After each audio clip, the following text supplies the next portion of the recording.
और अब वक्त है सत्य और तथ्य का। हम अक्सर ये सुनते आए हैं कि चुनावों में विदेशी इंटरफेरेंस होता है। प्रधानमंत्री मोदी ने 7 मई 2023 को कांग्रेस के गांधी परिवार पर एक बड़ा गंभीर आरोप लगाया था। आज उसे याद करने का दिन है। प्रधानमंत्री ने कहा था कि एक परिवार के लोग विदेश में भारत को पसंद ना करने वाले डिप्लोमेट्स के साथ सीक्रेट मीटिंग करते हैं, भारत में सत्ता परिवर्तन के लिए अमेरिका और यूरोप से मदद मांगते हैं। हालांकि कांग्रेस समेत तमाम विपक्षी पार्टियों ने इन बातों का हमेशा खंडन किया है, लेकिन आज इस पर मैं बहुत बड़ा खुलासा करने जा रहा हूं। और यह खुलासा मैं कर रहा हूं, यह कहना भी सही नहीं होगा। यह खुलासा खुद अमेरिका के राष्ट्रपति डोनाल्ड ट्रंप कर रहे हैं। सुनिए डोनाल्ड ट्रंप ने भारत के चुनावों पर कितनी बड़ी बात बोली है।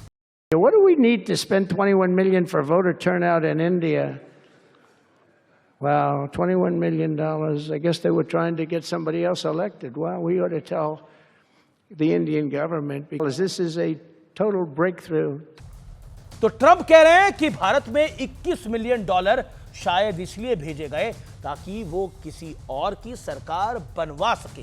हालांकि वो कौन है ये तो उन्होंने नहीं बताया, लेकिन इससे ये साफ हो गया है कि डीप स्टेट जैसे शब्द फिजूल की बात नहीं है, फालतू की बात नहीं है।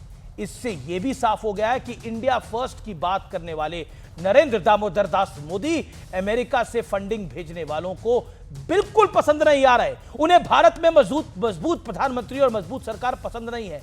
और यह भी साफ हो गया है कि धारा 370, सीएए, राम मंदिर, किसान आंदोलन, किसान कानून जैसे मुद्दों पर भारत को सुलगाने के लिए पानी की तरह पैसा क्यों और किसने बहाया। जॉर्ज सोरोस का नाम तो याद ही होगा आपको, सुना तो होगा ही।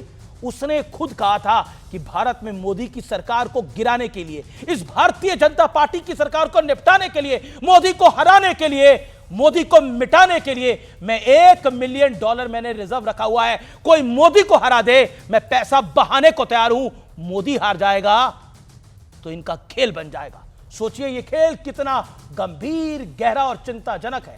अब तो यह भी सवाल खड़ा हो गया है कि लोकसभा चुनाव में कांग्रेस ने मोदी के खिलाफ जो संविधान बदलने वाला नैरेटिव चलाया था, क्या उसकी स्क्रिप्ट भी इसी पैसों से तय हुई थी, इसी डीप स्टेट से तैयार की गई थी? ऐसे आरोप लग रहे हैं।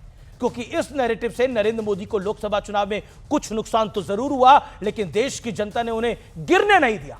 मैं फिर कह रहा हूं, गिरने नहीं दिया। प्लान था मोदी को गिराने का, पैसा आ रहा था मोदी को गिराने के लिए। लेकिन 20 अप्रैल 2024 को प्रधानमंत्री मोदी ने कहा था कि विदेशी ताकतों के सामने मातृशक्ति उनके कवच के तौर पर खड़ी है।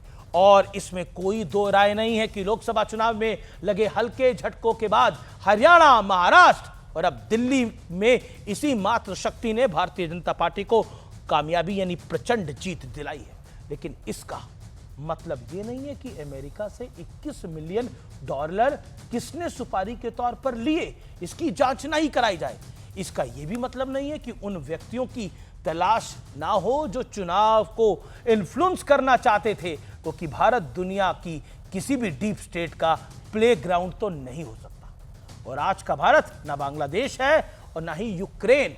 नए भारत पर इन्फ्लुएंस जैसी कोई टेक्निक काम नहीं करती।